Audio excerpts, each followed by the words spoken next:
Hi, good evening, and welcome to this webinar, which is a conversation about the Bahá'i Faith. My name is Claire Dawson, and I'm a Bahá'i living in Dublin City. I'm joined by three guests who I'll be introducing in just a moment. First, though, I wanted to extend a very warm welcome to all of you who are joining us all over Ireland and possibly further afield.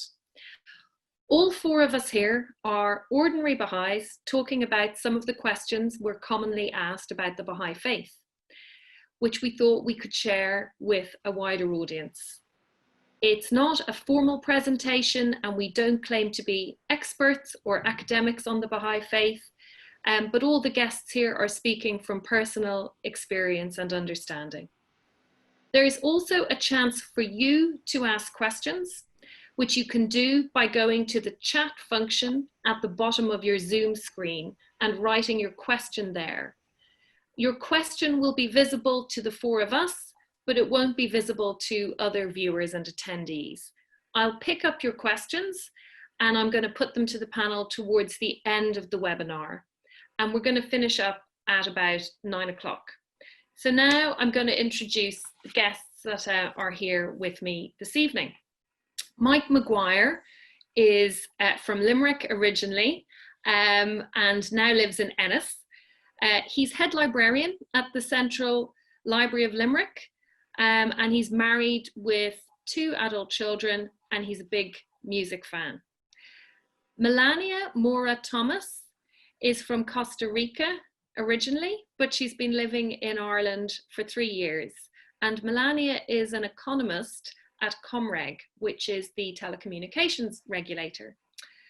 And last but not least, we have Sheena Adongo, who lives in Greystones in County Wicklow. And Sheena is a secondary school teacher. She teaches chemistry, biology, and science. And she's married and has a daughter who's in primary school. So the first thing I wanted to do as we embark on this conversation about the Bahá'i Faith is to ask each of the participants here what their connection and their relationship to the Bahá'i Faith is. And Mike, I was going to start with you. Thanks, Claire. Hi, everybody. So my connection to the Bahá'i Faith, well, I became a Bahá'i when I was 19. That was in 1983. And what I knew about the Bahá'i Faith from a very young age, or quite a young age, because my older siblings, 3 of my older siblings became Baha'is before I did. And I was quite young when my older sisters became, 2 of my older sisters became Baha'is. They were presumably 16, 17, 18. So I would have been about 10 when I first came across the Bahá'i Faith. And my brother became a Bahá'i when he was quite young, like he was only 15 or something like that. And I was 13. And he was very enthused and told me all about it. And I have to say, I was attracted to it instantly. As a 13-year-old, all the principles that he described to me made sense, you know. And I really think that it's, you know, we should not underestimate the ability of a 13-year-old young person to understand these things, you know, and to have a keen insight into these things. I can see Sheena nodding her head. She's a teacher. She probably knows what I'm talking about there. Yep. So anyway, yeah, I was very attracted to the ideas, and then I was also very attracted to the people that I knew who were Baha'is. They were really just my sister's friends, you know. I mean, I didn't see them as Baha'is. I just saw them as my sister's friends.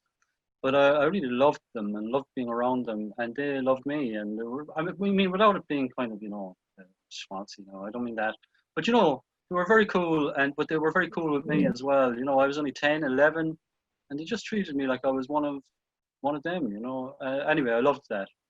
When I was 16, I started looking into it properly, and I was convinced by it fairly quickly. But I waited a bit until I was 19, and I decided, yeah, I really do believe in this, and I really got the kind of the fact that it was how I wanted to live my life, I suppose, you know. So I could go on, you know, but that's it in a nutshell. That's the gist of it. Thanks very much, Mike, for sharing that. And Melania, what about you? Your experience might be a bit different from Mike's.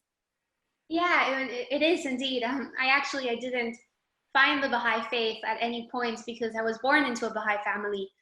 So my mom's side of my family are all Baha'is. And then my dad's side of the family, they're all Catholics.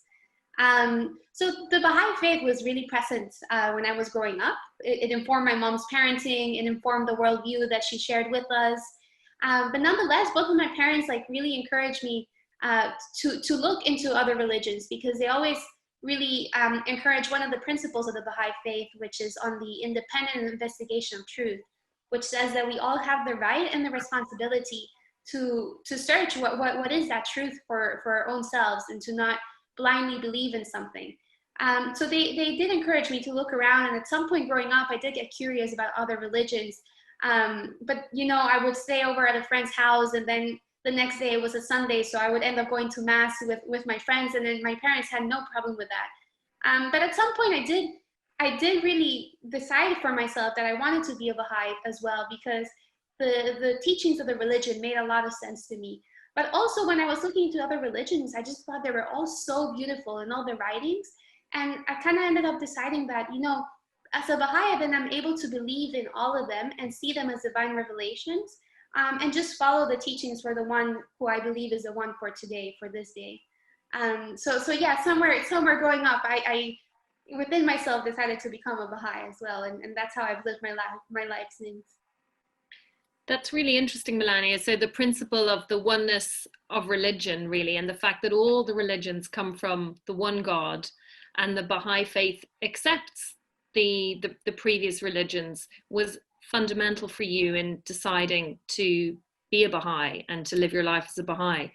And it's really interesting how you've drawn out the principle of the independent investigation of the truth, which is a key teaching of Baha'u'llah's. Sheena, what about you? What's your experience and connection to the Baha'i faith? So my parents were students in Dublin when they discovered the Baha'i faith, and both independently read up about it, asked questions about it, and both of them made the same decision in the end, which was that the Baha'i faith really answered the questions that they had about religion. So I grew up in a Baha'i family, but I do, like Melania has said, I really remember making that conscious decision for myself, that this wasn't something I was going along with because it was the religion of my family or the culture I was in, but this was actually something that was really important to me as Sheena, that I wanted in my own life. And then after my leaving cert, I had the chance to spend a year doing some voluntary work with the Baha'i community in Russia, and that was a life-changing experience. I guess it was when it moved from theory into practice. I got to experience at 17, 18 years old, working alongside people from places I'd probably never heard of, if I'm honest, and backgrounds and attitudes I'd never come across, and to see that magic that happens when you get a diversity of humanity working together, unified in one common goal. It also taught me a few other things, like in moments of difficulty, how to turn to prayer, how do you find that strength inside yourself, and that kind of thing also. A few years later, then I met my husband. He's from rural northern Uganda. I grew up in Dublin suburbia, so pretty different. But actually what's interesting is how many similarities there are, and I think that constantly, even 18 years later, surprises us. And I guess we've had to learn how to recognize that you aren't necessarily right just because everyone around you agrees with you, like happens if you're living in one culture or one society, but actually you have to learn how to search for the truth within it through consulting and through being open to the fact that there's other ways of doing things, and that's something we've strived, I guess, to apply in our lives also. So that's just a bit of my relationship with the Baha'i faith, I guess.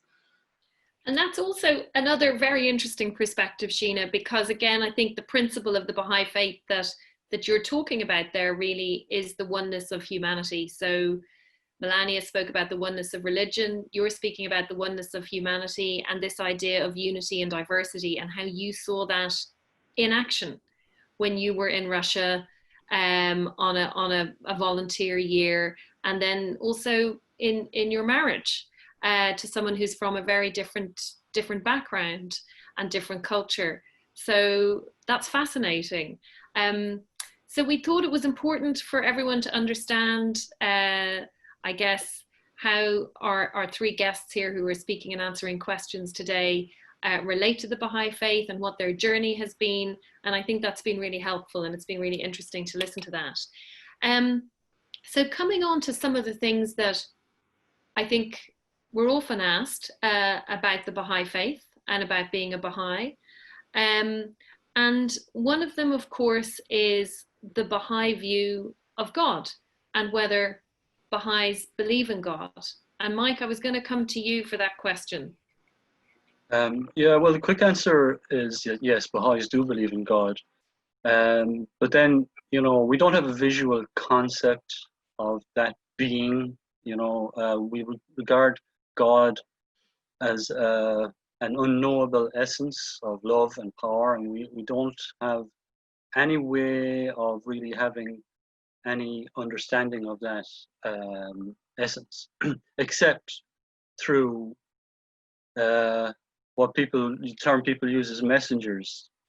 Now, we use the term manifestation, and I don't want to get into kind of like language and stuff, but I do think this term is important, you know, because a messenger is somebody who's bringing a message.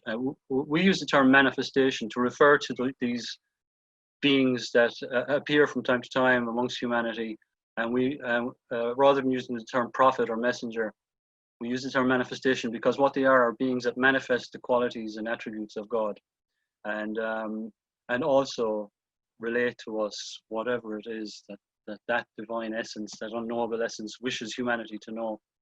So that's a term we use, manifestation of God. And you know, we see the unfolding kind of evolution of our understanding of ourselves as human beings and of society as something that has gone on for millennia, starting with prophets whose names we don't know, and you know, including then manifestations of God that we do know of and know a lot about, such as Buddha, Krishna, Abraham, Moses, Jesus, Muhammad, and Baha'u'llah, who was the founder of the Bahá'i Faith, and his forerunner, the Bab. So, you know, we would see that as a progression, like that humanity has progressed through different phases. Just as we've evolved physically, we, you know, as a species, we're evolving spiritually as well. And I think that's really interesting, Mike. Just this whole concept, I think, that you're sharing of progressive revelation, really. The idea that there are divine educators, so that we know that there's a God, we believe there's a God, but we can't fully understand God because we are God's creation, and that God sends us these divine educators. Baha'is refer to them as manifestations of God.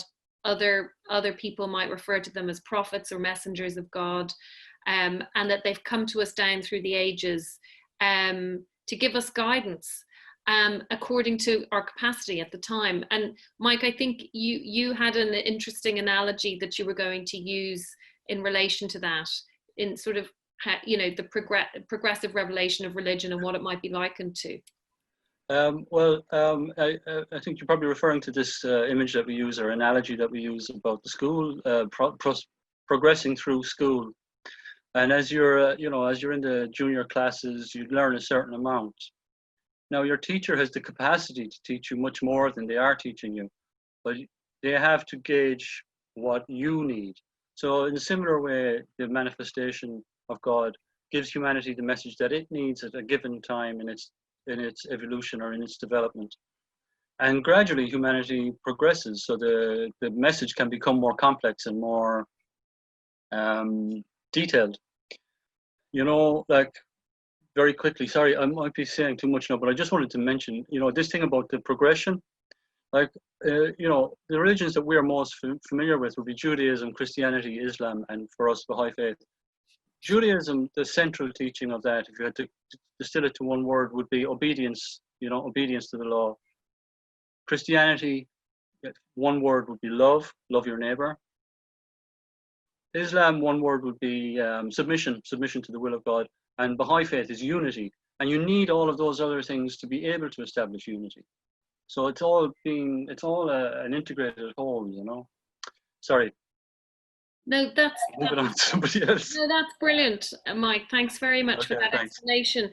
And Melania, I was going to come to you really then to talk a little bit about this idea of the manifestations of God and how Baha'is view them. Yeah, no, so there's actually another very beautiful analogy that we are given in the Baha'i writings, which likens God unto the sun, just coming right in through my window right now. And then it likens the manifestations of God that you have been mentioning, that you and Mike have been talking about, mirrors. And so we cannot directly look at the sun with our bare eyes because it burns and it's really difficult to look at the sun. But when we look at a mirror, we can see the light of the sun reflected in that mirror. And so that's how the manifestations of God work. They reflect God's light and reflect God's teachings unto us in humanity. And even though, like, you know, mirrors can have different shapes and different colors, but they're all reflecting the same light from the same source. So that's in a way how Baha'is look at the different religions. They all might reflect the light of God in different ways, but because they all come from the same God, then there's really only one religion and one truth. So even though we love all manifestations, we choose to follow the teachings of Baha'u'llah because we believe that he's the most recent of these manifestations to have come. And so we believe that he brought the message for our times. And really Baha'u'llah's message is really, you know, Mike was saying one word per kind of almost per religion. And if we had to choose one word for Baha'u'llah, it would be that of unity. And I think unity, that message of unity encompasses many things and many different levels, but it is also reflected in our understanding of God and his manifestations as really being one God, one religion, all unified within one. Brilliant. Thank you, Melanie. You've summed that up there. And this is a theme that's come up now a number of times, the oneness of religion, the oneness of humanity, and that there's one God, and unity is at the heart of the teachings of Baha'u'llah. So we've spoken about Baha'u'llah, but we haven't really explained who Baha'u'llah was. So Sheena, would you please tell us a little bit more about the person of Baha'u'llah? Absolutely. I was going to do a mic on it and say in one word, you know, Baha'u'llah is the founder of the Baha'i Faith. You won't get away with that. You'll have to tell us more. Expand, please. Expand a little bit more. So Baha'u'llah's name translates as the glory of God. And as Melania and Mike have both explained, that for Baha'is, he's the latest in a line of manifestations of God, whose role really is to connect humanity with their creator. And we've talked a little about his teaching. So Baha'u'llah was born in 1817 in Tehran, which is the capital of Persia. And from childhood, he stood out. He stood out for his qualities, his kindness, love of nature, his wisdom, his understanding, which was unusual in such a young child. Baha'u'llah's father was actually a minister in the court of the king of Persia at the time. And even as early as 14, and it's interesting, Mike was talking earlier about, you know, the teen years and how sometimes they're underestimated. But at the age of 14, Baha'u'llah was noted by the court of the king, and actually was his opinion was sought, which was unusual now, let alone at that time. At the age of 22, Baha'u'llah lost his father. His father passed away, and immediately Baha'u'llah was offered that role in the court of the king. But he didn't really wish to be part of that system and that regime. Instead, he chose really to spend his time helping the oppressed, the sick, the poor. And he quickly became known really as a champion of justice. He married, he had children, started his family. Then about the age of 27, Baha'u'llah came across the writings of the Bab, who I think it was Mike mentioned, came before the Bab, and his teachings really were saying that somebody was coming, a manifestation of God was coming, whose purpose would be to unite all mankind. And Baha'u'llah read these and became a follower of the Bab. At that time, followers of the Bab in Persia suffered extreme persecution and savage treatment, really. And just because Baha'u'llah had connections with the court didn't mean he was exempt. He was actually put in prison in what's called the Black Pit, and it was a prison so awful that the light didn't even penetrate to the dungeon, and the chains that were put around his neck were so heavy he couldn't even lift his head. This is someone who'd been accustomed to a very different way of life. So it was a very difficult time, but it was during that time that Baha'u'llah became aware that he was that next manifestation of God.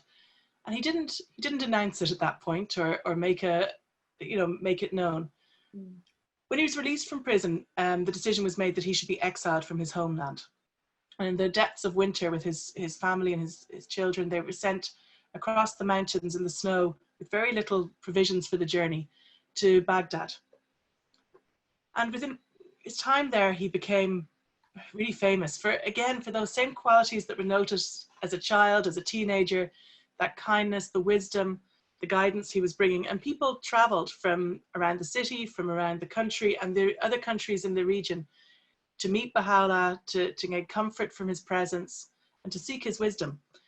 And that obviously didn't go down too well with the authorities, who thought by exiling him that his voice would be kind of suppressed. So they again were to exile him. And before he left the city, he spent 12 days in a garden outside the city of Baghdad. And those were days of great sadness and great joy. Sadness as the people of Baghdad were saying goodbye to Baha'u'llah, but joy because it was at that time that Baha'u'llah really declared that he was this manifestation of God and what his purpose was. So he was then exiled on to what was then Constantinople, now Istanbul. And when again the same thing happened with his fame, he was further exiled to Adrianople, which is now Edirne. It's in the European part of modern day Turkey. From there, he wrote to the kings and rulers of the world and really called on them to step away from oppression. If you think of history of the late 1800s, you can, in mid 1800s, you can imagine the type of world those leaders were ruling, and called on them really to be champions for their people and to really work for the best of their people. Again, in an attempt to really silence Baha'u'llah, this time they thought they would send him to somewhere where he could have no influence. And he was sent to what was known at the time in the Ottoman Empire as the most great prison. It was the city of Akka in modern day Israel. And it was the worst place you could be sent. The worst criminals from the entire region were sent there. It was a place of extreme hardship. He was deprived of every comfort, separated from his family. Even, in the heat of a Mediterranean summer, didn't have access to water for long periods of time. So it was a very difficult period. But even there, the prison guards, the authorities started to notice that there was something different.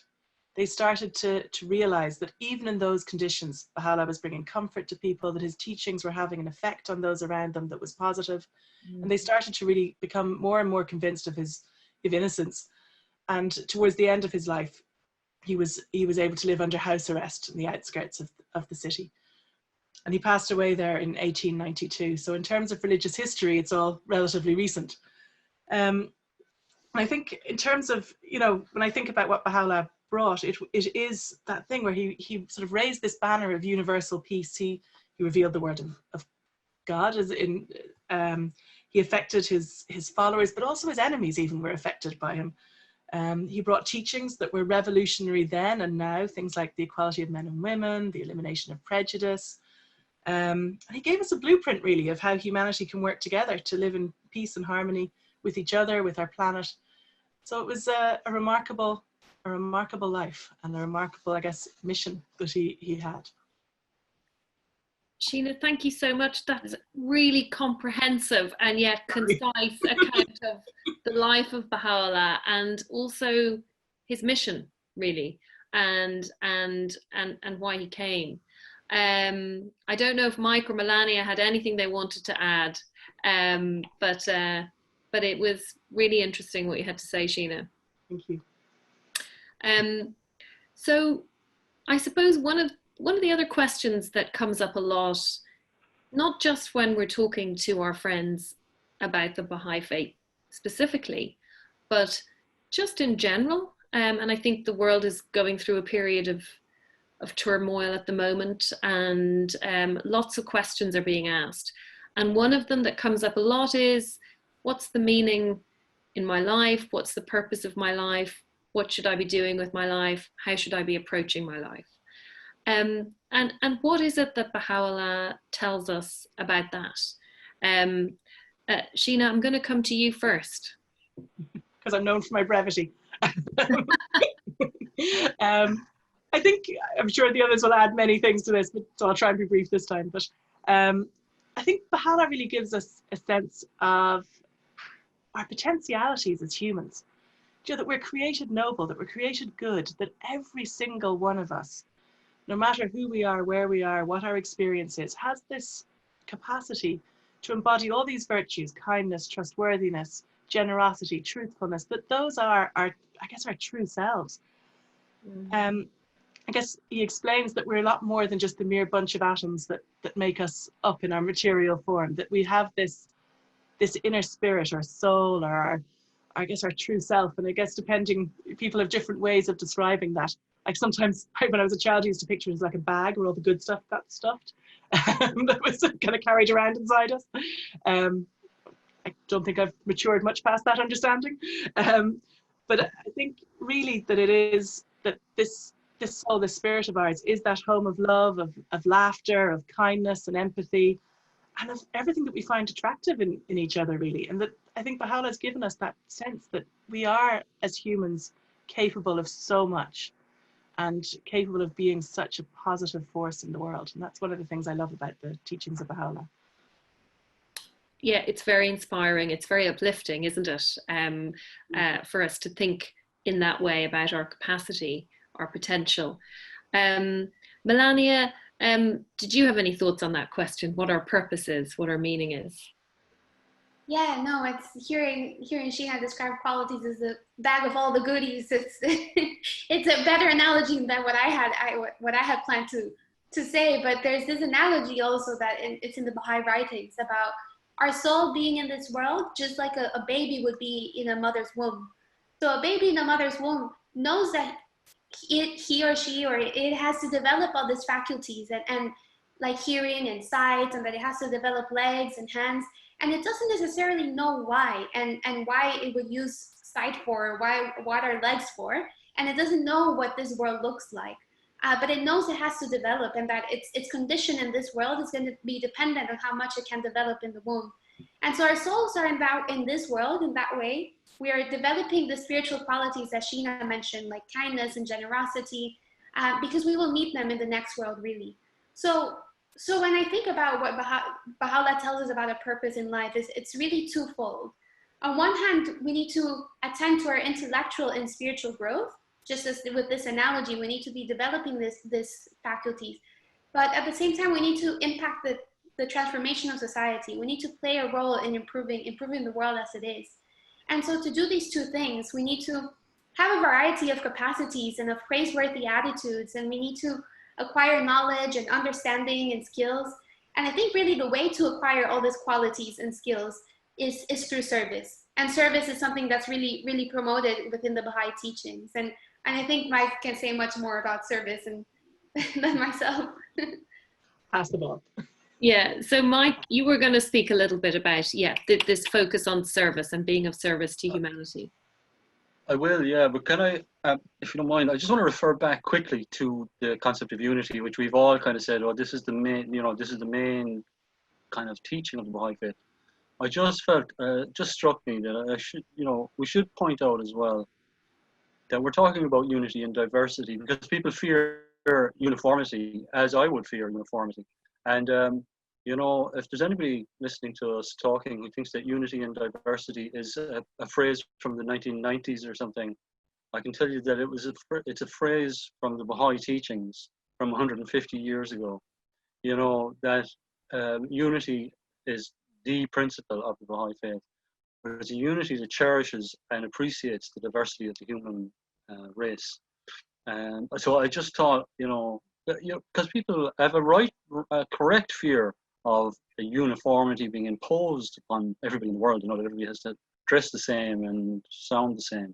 So I just wanted to make that point. Sorry for... That's very important, Mike. Thanks for drawing that out, because I think we on the panel might think it goes without saying, but it doesn't go without saying. Yeah, it's good that you said it. And the world is full of so many different types of people, backgrounds, cultures. It's wonderful. Baha'u'llah talks about the different peoples of the world being like flowers in a garden, and it's the variety of color and fragrance and shape that makes the garden beautiful. So I think, thank you for drawing that out. And so, Mike, you were going to talk a little bit about service in the Baha'i teachings. Yeah, one of the writings in the Baha'i Faith is, I think it says, the essence of faith is fewness of words and abundance of deeds, or abundance of deeds and fewness of words. Something that I could do with paying a bit more attention to, because I'm great at yapping away. But listen, service is very important, and service, Baha'u'llah says that work, our work carried out in a spirit of service is worship, which is a beautiful thought, I think, and for me personally, I work in a service job, and it's extremely fulfilling and we all can serve in our work, it just so happens that my job is specifically a service job, but everybody that has a working position in life can dedicate that to serving the people that it benefits, so it's a very important part of our lives. We're not supposed to just sit around talking about how wonderful the world would be if it was united. We actually are charged with making it so. So there's a lot of work and a lot of service involved in that, and it's what our lives are about, really. Thanks, Mike. I think the other thing that comes up a lot when we're talking to people about being Baha'is or about Baha'u'llah is what the vision of Baha'u'llah was for the future of humanity and where we go from here. And I suppose it would be interesting to understand a little bit more about that. So we have an understanding of what Baha'u'llah says about the individual and our purpose. But what was Baha'u'llah's vision for humanity? Melania. Yeah, so actually there's a quotation from Baha'u'llah where he tells us that the establishment of world peace is the next stage of human development, and that it's inevitable destiny. But that true peace and tranquility can only be achieved when every soul will have become the well-wisher of mankind. So in Baha'u'llah's vision of humanity, establishing an everlasting peace is attainable, actually. It's not this ideal that we cannot get to, that's utopian. It's actually attainable through unity and diversity that we were mentioning before, and through the elimination of prejudices and the unification of all mankind. And so along with this vision of that we will reach unity eventually, and really the work when we reach that really depends on us and developing these qualities and establishing this unity and the work that we need to put into that. But there's a series of other principles that Baha'u'llah brings in with his message that kind of also gives us a vision of where humanity is headed, or how that peace will look like. So for example, one of the principles is the equality of men and women. Another principle is the abolition of all racial prejudices. Another principle is the elimination of the extremes of wealth and poverty. And another one also worth mentioning is that science and religion should really function and work together, because really religion without science can lead into superstition, and science without religion can end up in materialism or consumerism, like we're seeing it a lot in the world today. So I think that looking at the different principles that Baha'u'llah has in the Baha'i Faith, it's like building blocks of what can end up being a whole picture of where humanity is headed if we're putting this work of developing ourselves and also transforming society, that twofold moral purpose that we described before.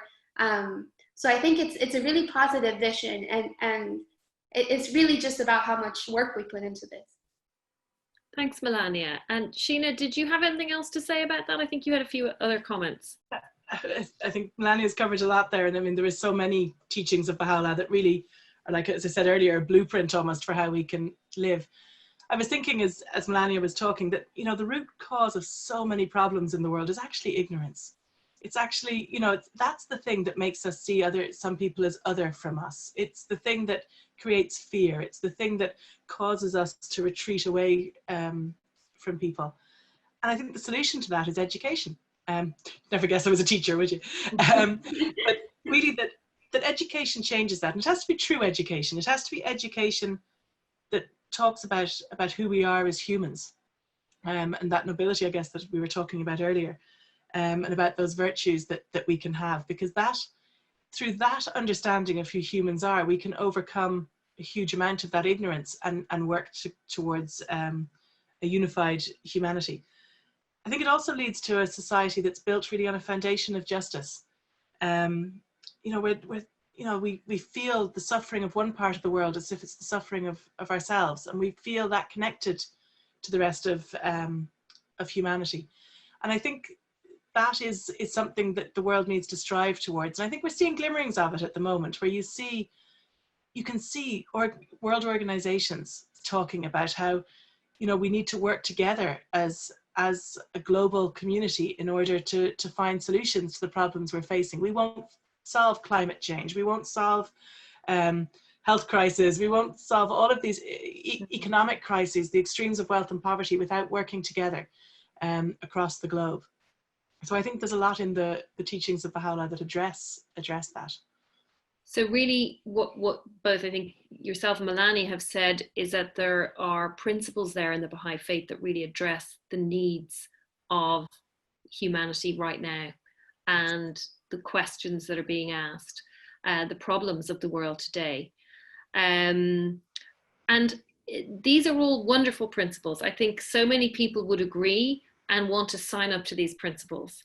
And then a question that we all have is, okay, I believe in that. I want to see that happening at a global level, at a national level, at a local level. I want to see the abolition of racial prejudice. I want to see the equality of men and women become a reality.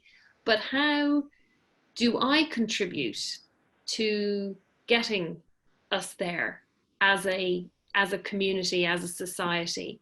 You know, I'm not Secretary General of the UN. I'm just an ordinary person. What can I do? And I think that's a question I'm going to put to you. It's a toughie. I think it's a tough question, but I'm going to ask Mike to jump in. Mike's looking like he wants to jump in. I'm obviously quite eager to jump in. So I'll tell you what I think about that, right? You know this phrase, think globally, act locally. You know, I mean, that's another phrase of the modern era, relatively modern era. Well, you know, Baha'u'llah said, again, 150 years ago, however long ago, let your vision be world embracing.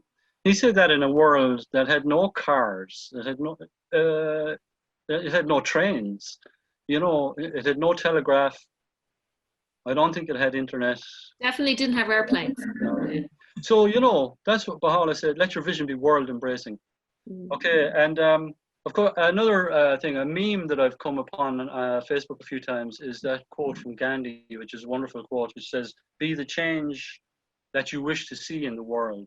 So we're all sitting around saying, these are all wonderful ideas, so what am I going to do? So, I mean, there are positive, I think Sheena mentioned, there are positive things happening in the world, and you can just engage with those. And I'm not saying that this process is exclusively the one you should engage in, but a process that you could engage with is the one that we are undertaking, which is community building at the local level. Because it's only going to happen from the local level. It's going to happen from each individual and each community on the planet, you know. And there are community building processes underway that the Baha'is are running, but asking everybody to be involved. We're not saying become a Baha'i and get involved. We're saying get involved. If you fancy it, you know. If you really want to do something, there are things that you can do, and you feel empowered, you know, and you feel like, you know, if you're walking down the street and the street is full of litter, you know, you kind of think, you know, I'll do my part anyway, you know, and then when everybody, because that was commonplace, you know, streets used to be full of litter, but people gradually realized if everybody does their own part, then the street is no longer full of litter. And it's the same, world unity is going to come about the same way. Everybody just deciding to do their bit. And so what are some of the things that Baha'is are doing at the local level then and at the community level as part of that community building process? Well, I'll just talk about one because there are a few kind of strands of activity. And one that I'm engaged with is what we call devotional gatherings, or you could call them tranquility zones. People have different phrases that they use, but they're really just relaxed gatherings where people gather to share inspirational writings, meditative music, maybe. I mean, there's no formula to it. People do it, design it whatever way they wish to do so. And it's a very enriching thing, and it also allows you that little space away from the freneticism of the lives that we're all involved with, I mean, Baha'is aren't immune to the pace of life that everybody else is experiencing as well. So these times are really very enriching, and so that's the devotional space. And I mean, like, while we talk about all the social justice things and so forth, it's important to remember that the Baha'i Faith is a religion, and spirituality is the underpinning force of it, and so this thing of focusing on our spiritual lives and focusing on God is very important, as well as all the activity that we might be engaged in. Thanks very much, Mike. And Sheena, I think you were going to talk a little bit about some of the activities for children and youth at the community level. Yeah, so these are some of the things we've maybe been involved in over recent years. So for children, there's we try to offer classes, and often in collaboration with our friends and neighbours, that focus on some of those things that I feel like I keep bringing up throughout this, which is those virtues that we need to develop in all of us. And as the program for children's classes goes on, it moves from the level of learning about those virtues to looking at some of the tools we need, like how do you consult, they learn a little bit about the concept of prayer or communing with a higher source. They learn a little bit about all the religions. They learn some things about Baha'u'llah. So as it goes through, and it starts though very much with those fundamental commonalities of all people, which are those virtues. And then at the age of junior youth, so junior youth is that age kind of what teachers like to refer to as the awkward age, the 12, 13, 14-year-olds. But actually, I think anyone I know who teaches will say it's the magical age as well. It's the age where so much is happening, and it's the age that is most targeted by advertising. It's the age that, so many of the forces of society are trying to target, to trap them into patterns for the rest of their lives. And the junior youth program really looks to empower them to navigate those years and their future lives. It equips them with those skills. How do you look at things analytically? How do you see when you're being manipulated? How do you develop your own voice? How do you learn to trust that, if you take an action, that you'll be confirmed in it if it's the right thing, even if it's not easy? And how do you manage to find hope at times when the world around us is not always so easy to find hope in? It looks at some of the principles of, there's some courses they do on science, not that I'd be biased towards those ones, which look at how you apply things like, the importance of shopping local. How do you have justice in business? So they expand on so many topics, and really equip young people to navigate the world that they're in.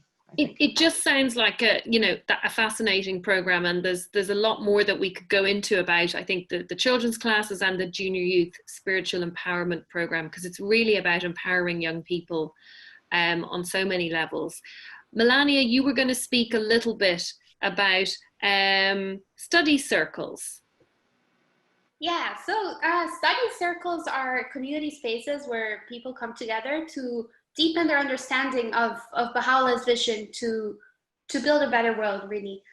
So to do this, we develop these capacities to serve humanity and to carry out some of the activities that have been mentioned. So how do you do a children's class, and how do you do the Junior Youth Spiritual Empowerment Program, or how do you start a devotional? So in the study circle, you can learn how to do that with others. And so in the study circle, we use materials that are created by the Ruhi Institute. So the Ruhi Institute produces these books, that's what's used in the study circle. And the books kind of really help you focus and organize the study of the Word of God, or the study of the Baha'i, like the Baha'i writings that are giving us all this information about this particular topics. And they include some readings and some exercises that help us reflect on these topics together in a group, but also that they lead to action, so that we're not just talking about the concepts of bettering the world, but that we're also coming up with ideas that we can do in our own community. And so these materials are really developed by the experience of the Baha'is around the world in trying to apply Baha'u'llah's teachings into their communities, and how we can really make this a reality, these ideas of unity and these ideas of peace. Well, people get together and try to think about how they can build that. And eventually these materials are formed from that experience. So that's really what a study circle is. And they're usually done in people's homes, either on a regular basis or sometimes intensively over a day or two. And they're open for everyone. And it's also a great space because people come together, and you realize that when you're talking to people about such spiritual concepts and profound concepts, such as the soul or our purpose in life, the friendship that you build is really of a different nature than with somebody whom you just probably talk to about the weather or grocery shopping. And so the friendships that are being built also are part of that process of building peace and unity within our communities at a local level, like Mike had mentioned, the local before going global. So even though they might differ in location and length, they all have the same beautiful environments and spirit. Brilliant.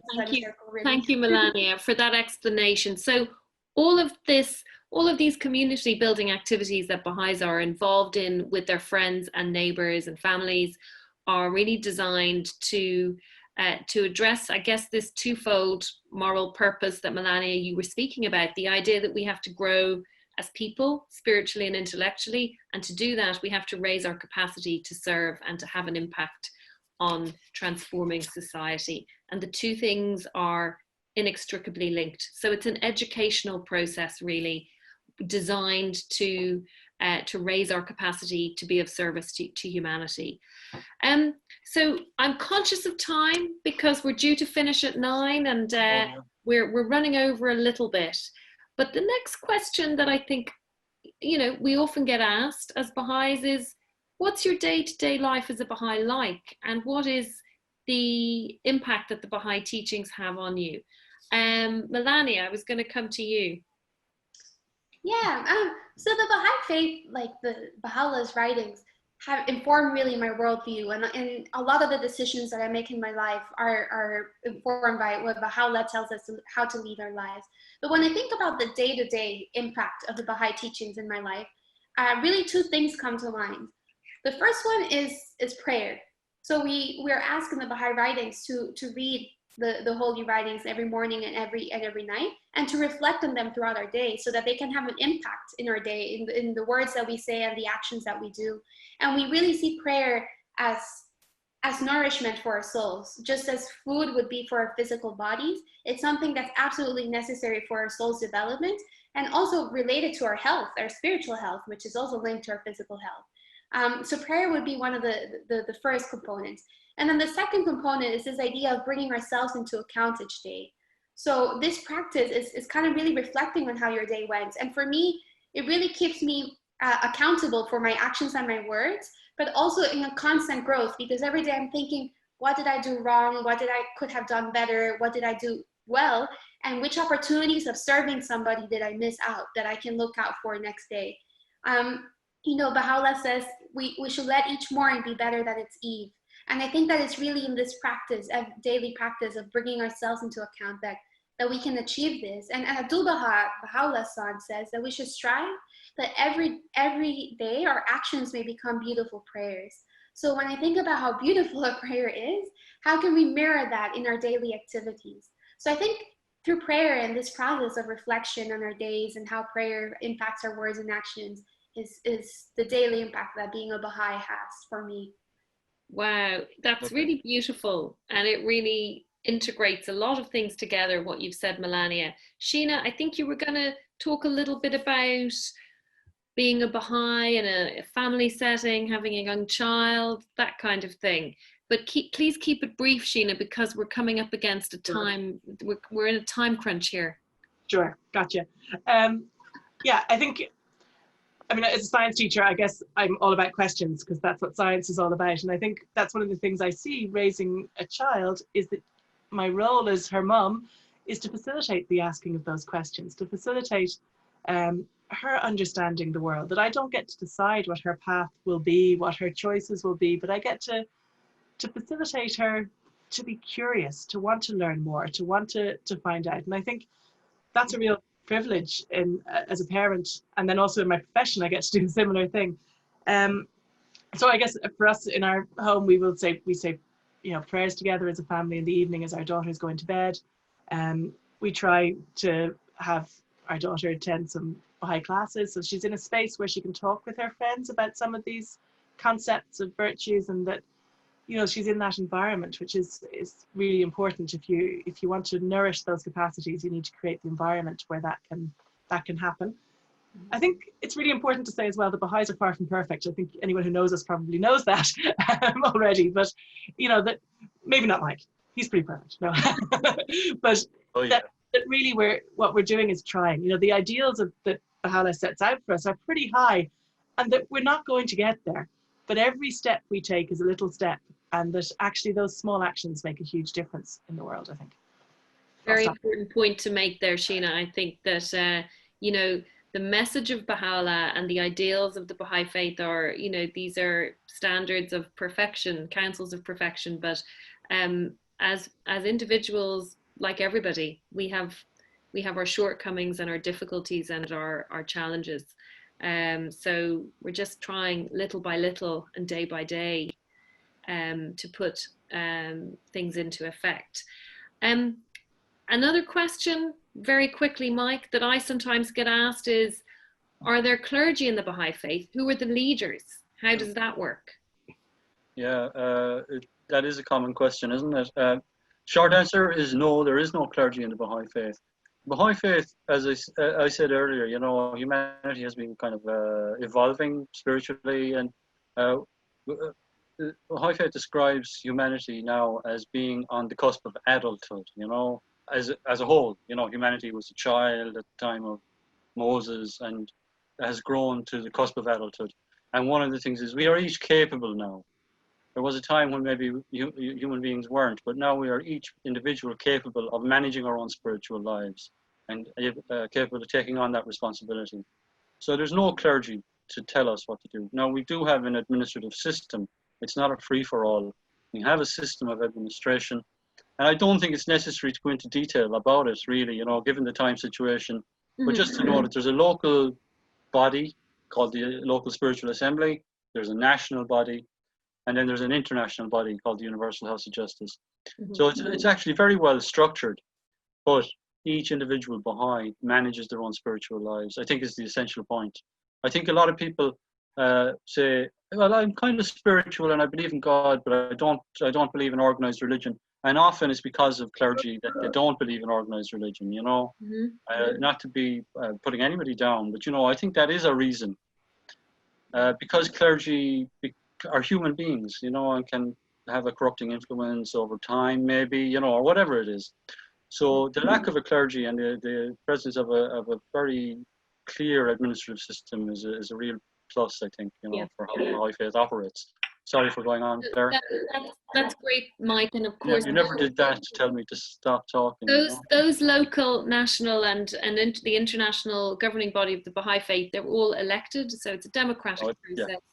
And as you say, there isn't the idea of somebody who has an individual who's invested with special spiritual authority, somebody who is holier than somebody else in that sense, in the Baha'i Faith. So thank you for that. Now, we have a couple of more things that we want to do, but before we do that, I want to take some questions.